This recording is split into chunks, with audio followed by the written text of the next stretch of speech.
السلام علیکم ورحمۃ اللہ وبرکاتہ۔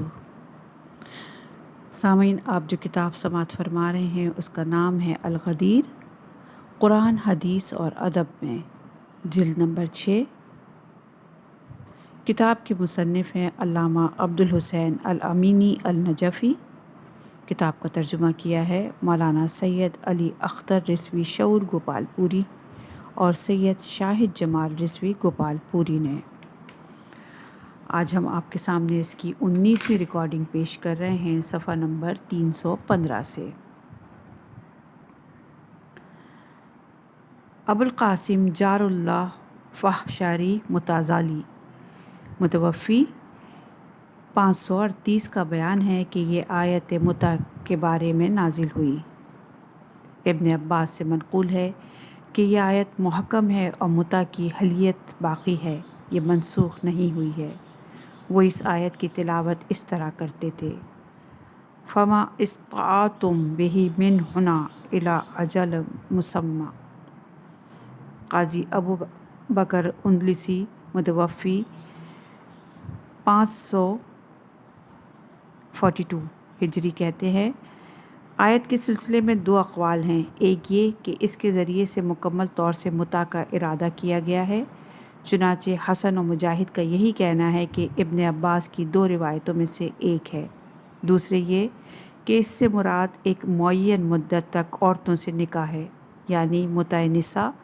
اس کی روایت ابن عباس، حبیب بن ابی ثابت اور ابی بن کعب نے کی ہے۔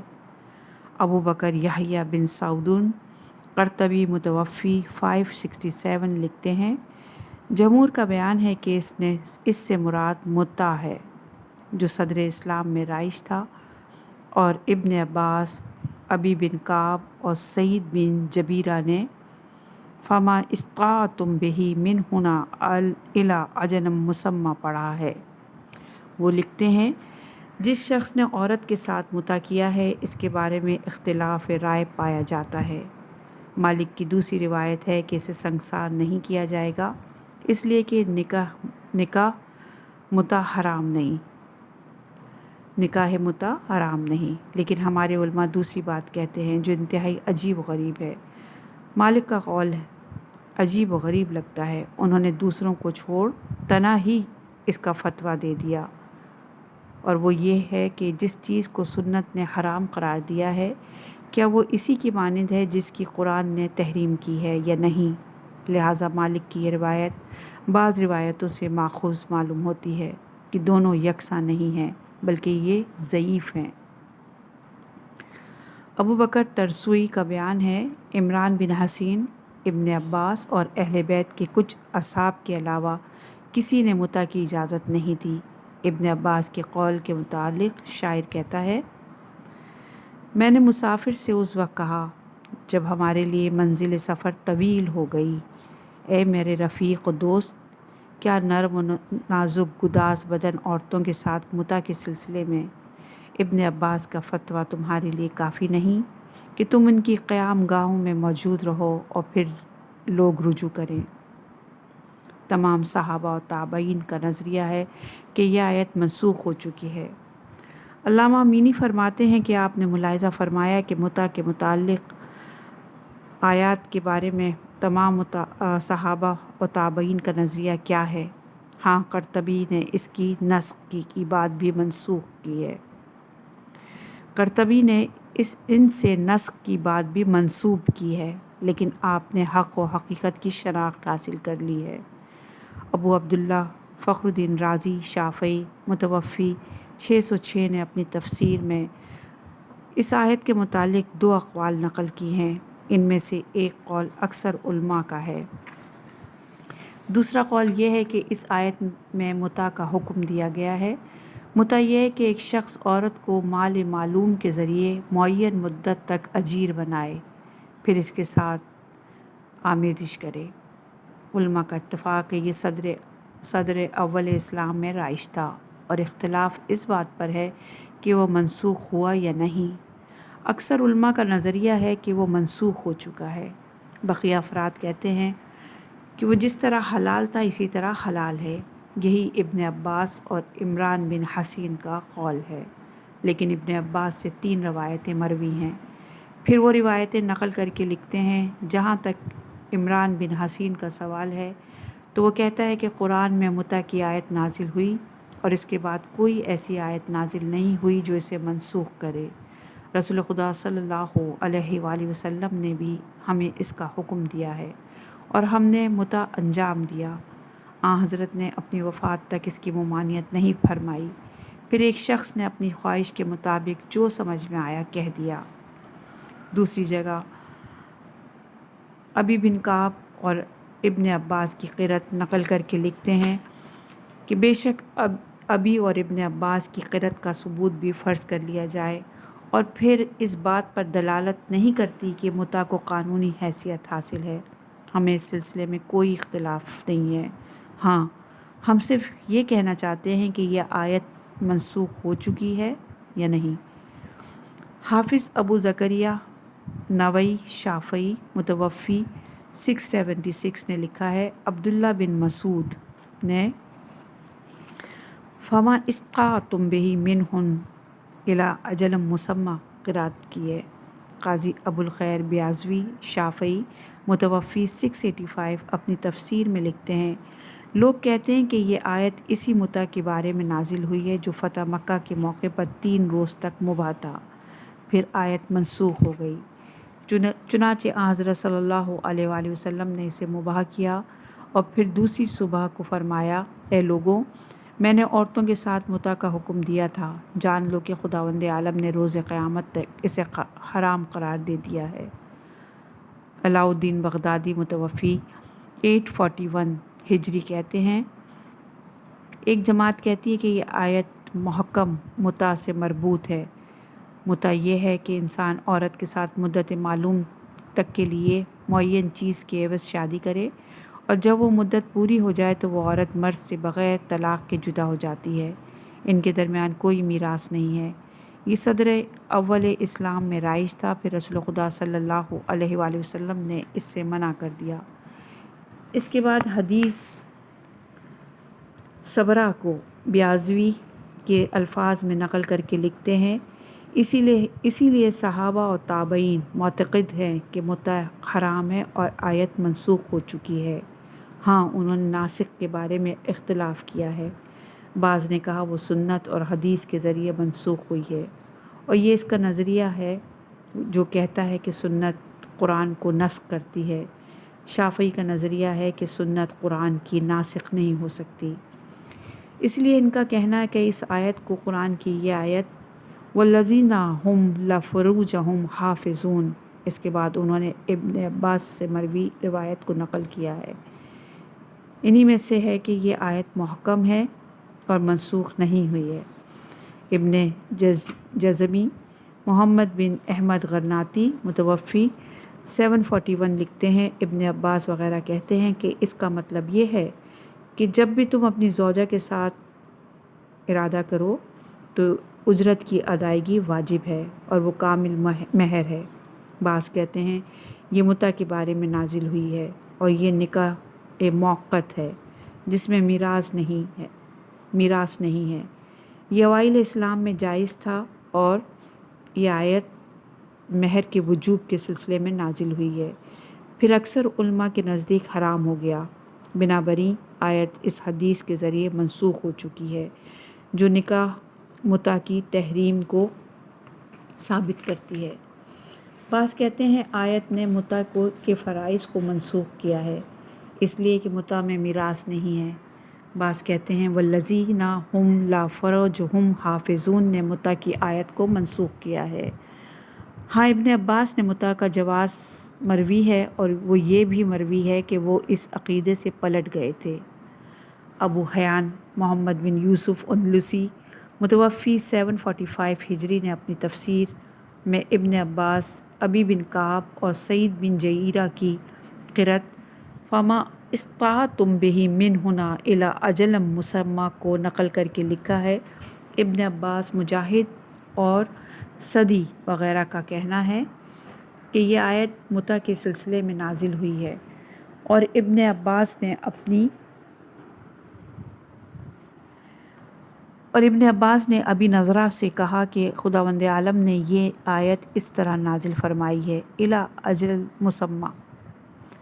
حافظ عماد الدین ابن کثیر و دمشقی شافعی متوفی 774 کا بیان ہے، اس آیت کی عمومیت سے نکاح متع کا استدلال کیا گیا ہے۔ اس میں ذرا بھی شک نہیں کہ صدر اول اسلام میں متع رائج و مباح تھا، پھر اسے منسوخ کر دیا گیا۔ پھر نسخ کے متعلق بعض اقوال کو نقل کر کے لکھتے ہیں ابن عباس، سعید بن جبیرہ صدی اور ابی بن کعب نے فما استطعتم بہ منہن الی اجل مسمى قرأت کی ہے۔ مجاہد کہتے ہیں یہ آیت متع کے بارے میں نازل ہوئی ہے، لیکن جبیر اس کی مخالفت کرتے ہیں۔ اس سلسلے میں عمدہ ترین اور قابل قدر بات جو صحیحین بخاری و مسلم کی میں ثابت ہے وہ امیر المومنین سے منقول حدیث ہے۔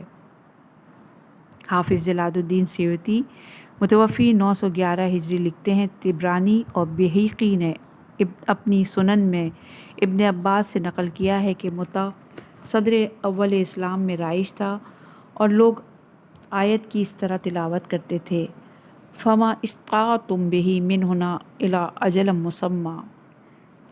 عبد بن حمید اور ابن جریر نے قتادہ سے نقل کیا ہے کہ ابن منابری نے مصاحب میں سعید بن جبیر سے ابی بن کعب کی قرأت فما استطعتم بہ منہن الی اجل مسمى نقل کی ہے۔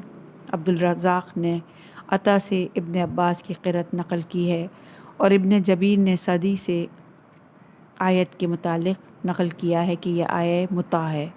عبد الرزاق اور ابو داود نے اسے ناسخ کے طور پر نقل کیا ہے اور ابن جریر نے حکم سے نقل کیا ہے کہ اس سے آیت کے بارے میں سوال کیا گیا کہ کیا یہ منسوخ ہو چکی ہے؟ جواب دیا نہیں۔ ابو سعود عمادی حنفی متوفی 982 اپنی تفسیر میں لکھتے ہیں بعض کہتے ہیں کہ یہ آیت متع کے بارے میں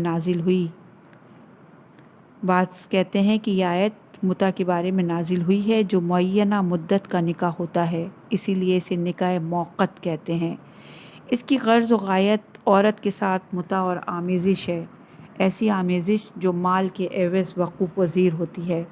یہ فتح مکہ کے موقع پر 3 روز تک مباح تھا، پھر منسوخ ہو گیا۔ مروی ہے کہ حضرت صلی اللہ علیہ وآلہ وسلم نے اسے مباح کیا، پھر دوسری صبح کو فرمایا اے لوگوں میں نے تمہیں عورتوں کے ساتھ متع کرنے کا حکم دیا تھا، لیکن جان لو کہ خداوند عالم نے روز قیامت تک کے لیے اسے حرام قرار دے دیا ہے۔ بعض کہتے ہیں کہ 2 مرتبہ حلال اور 2 مرتبہ حرام ہوا۔ قاضی شکوانی لکھتے ہیں بے شک اہل علم کے درمیان متع کے مفہوم میں اختلاف ہے۔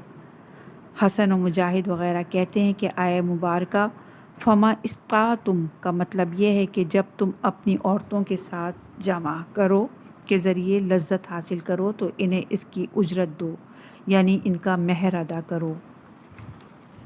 جمہور کہتے ہیں اس آیت سے مراد وہ نکاح متع ہے جو صدر اول اسلام میں رائج تھا، جس کی ابن عباس، ابی بن کعب اور سعید بن جبیر کی قرأت فما استطعتم بہ منہن الی اجل مسمى تائید کرتی ہے۔ پھر حضرت نے اس کی ممانعت کر دی، چنانچہ یہ بات امیر المومنین علی علیہ السلام کی روایت کے مطابق صحیح ہے۔ وہ فرماتے ہیں رسول خدا صلی اللہ علیہ وآلہ وسلم نے خیبر کے دن نکاح متع اور گدھوں کے گوشت کی ممانعت فرمائی ہے۔ پھر وہ حجۃ الوداع اور فتح مکہ کے موقع پر ممانعت کی حدیث کو نقل کر کے لکھتے ہیں لہٰذا یہ ناسخ ہے، اور سعید بن جبیر سے آیہ میراث کے ذریعے اس کے نسخ کی حکایت کی گئی ہے، اس لیے کہ متع میں میراث نہیں ہے۔ عائشہ اور قاسم بن محمد نے اس آیت کے ذریعے منسوخ ہونا منقول ہے۔ والذین ھم لا فروجہم حافظون۔ شہاب الدین ابو ثنا سعید محمد آلوسی بغدادی نے اپنی تفسیر میں ابن عباس اور عبداللہ بن مسعود کی قرأت فما استطعتم بہ منہن الی اجل مسمى کو نقل کر کے لکھا ہے کہ ہمارے نزدیک اس سلسلے میں کوئی اختلاف نہیں، یہ حلال تھا پھر حرام ہوا، اور میرا نظریہ یہ ہے کہ تحریم اور اباحہ دونوں دو مرتبہ ہوا۔ روز خیبر سے پہلے حلال تھا، روز خیبر کے بعد حرام ہوا، پھر فتح مکہ کے موقع پر مباح ہوا، اور اس کے 3 روز بعد ہمیشہ کے لیے قیامت تک حرام ہو گیا۔ میرے ساتھ آئیے، علامہ امینی فرماتے ہیں، سامعین کرام میرے ساتھ آئیے تاکہ ہم اس ذلیل اور احمق موسیٰ جار اللہ سے ان کتابوں کے متعلق سوال کریں۔ کیا یہ کتابیں علم قرآن کے سلسلے میں اہل سنت کے یہاں مرجع و ماخذ کی حیثیت نہیں رکھتی؟ کیا یہ لوگ علم تفسیر کے امام نہیں؟ کیا ایک ذہین محقق کے لیے ضروری نہیں کہ وہ ان کتابوں کی طرف رجوع کر کے تحلیل و تجزیے کے کرے اور اقوال کا باہم مقایسہ کر کے حقیقت حال معلوم کرے؟ اس شخص کو چھوڑیے، کیا کوئی بھی ابن عباس جیسے مترجم قرآن اہل سنت کے نزدیک، ابی بن کعب جیسے موثق قاری اور عبداللہ بن مسعود جیسے معلم قرآن و سنت کی برابری کر سکتا ہے؟ ان کے علاوہ کیا عمران بن حسین، حکم، حبیب بن ابی نائب، سعید بن جبیر اور قتادہ مجاہد کی برابری کر سکتا ہے؟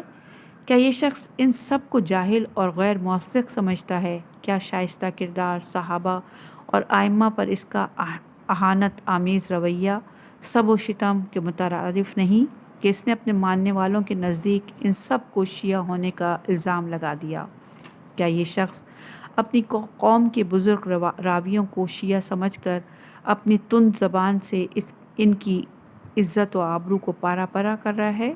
گویا اس کی نظر میں بخاری، مسلم، احمد، طبری، محمد بن کعب، عبداللہ بن حمید، ابو داود، ابن جریح، حساس، ابن انباری، بہیقی، حاکم، بغوی، زہمشری، اندلسی، قرطبی، فخر رازی، نوائی، بیازوی، خازن، ابن جزی، ابن حیان، ابن کثیر، ابو سعود، سیوطی، شکوانی اور آلوسی جیسے لوگ اہمیت کے حامل نہیں؟ یہ لوگ تو اس کے مذہب کے مینارے اور علم کے عظیم شخصیتیں ہیں۔ جی ہاں، یہ بات ملحوظ خاطر رہے کہ جھوٹ کا پلندہ ذلیل انسان کے من گھڑت افسانے اور شیعوں کی جانب نزول آیت کی نسبت دینا وغیرہ 2 معصوم اماموں، امام محمد باقر علیہ السلام اور امام جعفر صادق علیہ السلام کی مقدس شخصیتوں کو نیچا دکھانے اور ان پر طعن و طنز کے نشتر چلانے کا مقدمہ ہے، حالانکہ ایک صاحب عقل منصف اچھی طرح واقف ہے کہ اس کے مذہب کے 4 اماموں ابو حنیفہ، محمد بن ادریس شافعی، مالک ابن انس، احمد بن حنبل کی جھولی میں اگر علم کی ذرا بھی دولت ہے تو وہ انہی معصوم اماموں کا صدقہ ہے۔ ہاں، یہ ائمہ امام محمد باقر علیہ السلام اور امام صادق علیہ السلام ہیں، ہمارے امام ہیں۔ موسیٰ جار اللہ یہی موسیٰ ہے اور خداوند عالم بھی خدائے عادل ہے، لہٰذا ہماری تمام شکایتیں اس خدا کی بارگاہ سے وابستہ ہیں۔ آئیے اس احمق سے اس ادب بیان کے بارے میں سوال کریں جسے اس نے سمجھ لیا اور گزشتہ صدیوں کے بزرگوں سے پوشیدہ رہ گیا۔ ان نقصانات کے بارے میں سوال کریں جنہیں اس نے پہچان لیا لیکن اس کے قوم کے امام و قائد نہ پہچان سکے۔ وہ کیا ہیں اور کہاں ہیں؟ اس نے کس سے اخذ کیا اور کس نے کہا؟ اس کے پاس ان کے لیے کون سی دلیل ہے؟ اس سے پہلے والوں نے انہیں کیوں چھپائے رکھا کہ نوبت اس کی آ گئی؟ میرے خیال میں ایک تشنہ کام کو سیراب کرنے والا جواب دینے سے قطعی قاصر اور عاجز رہے گا، اور ممکن ہے گلو خلاصی کے لیے ایک رقیق اور بے تکی باتوں کو دوسروں کے سر تھوپ دے۔ اسلام میں متع کے حدود و شرائط: مہر یا اور اجرت، معین اور معلوم مدت، ایجاب و قبول پر مشتمل عقد، مدت ختم ہونے پر جدائی، عدت، عدم میراث۔ بے شک ان حدود کو فقہ نے اپنی فقہی کتابوں میں، محدثین نے اپنی صحاح اور مناسید میں اور مفسرین نے ان تمام آیتوں کے ذیل میں بیان کیا ہے۔ سب کا اس بات پر اتفاق ہے کہ اسلامی شریعت کے حدود اور قوانین ہیں جن کی رعایت کے بغیر کوئی چارہ نہیں، چاہے دائمی مباح کے قائل ہوں یا وقتی مباح اور منسوخ کے۔ لہٰذا ان حدود کے پیش نظر احمق کی بکواس کی کہاں گنجائش رہ جاتی ہے کہ متع جاہلی عہد کا نکاح تھا، شارع کی اجازت نہیں تھی۔ جاہلی عہد میں ان حدود و قوانین کے ساتھ کب نکاح ہوا؟ علماء نے جاہلی عہد کی عادتوں اور نکاح و تقلید کی تحریر کیا ہے جن میں نکاح متع شامل ہی نہیں۔ ہاں، یہ شخص افتراء پردازی اور بکواس کرتا ہے، اور افسوس یہ ہے کہ اپنی بکواس پر متوجہ بھی نہیں ہے۔ ہم نے تیسری جلد میں متع کے حدود کو موضوع بحث قرار دینے والوں کے اسما تحریر کیے۔ صاحب الوشیہ کے خیال خام میں شدید ترین محرمات کے طور پر نازل ہونے والے برے کام کی انجام دہی میں ابن جری نے اسراف اور زیادہ روی سے کام کیوں لیا؟ اگر ابن جری دینی امور میں سستی اور لاابالی پن کا مظاہرہ کرتا تو صاحبان صحاح اور مساند نے اس سے حدیثیں کیوں نقل کیں اور اپنی کتابوں کو اس کی روایتوں سے بھر دیا؟ انہوں نے اس سے وہ 12,000 روایتیں نقل کی ہیں جن کی فقہاء کو شدید ضرورت تھی۔ لہٰذا اگر ابن جری جیسے لوگ یا ان کی روایتیں باطل ہیں تو ایسی صورت میں کتب حدیث کے اکثر اوراق کو دریا برد کر دینا چاہیے، پھر ان تمام صحاح اور مسانید کی کوئی اہمیت ہی نہیں رہ جائے گی۔ اگر صاحب الوشیہ کا خیال صحیح ہے تو بزرگان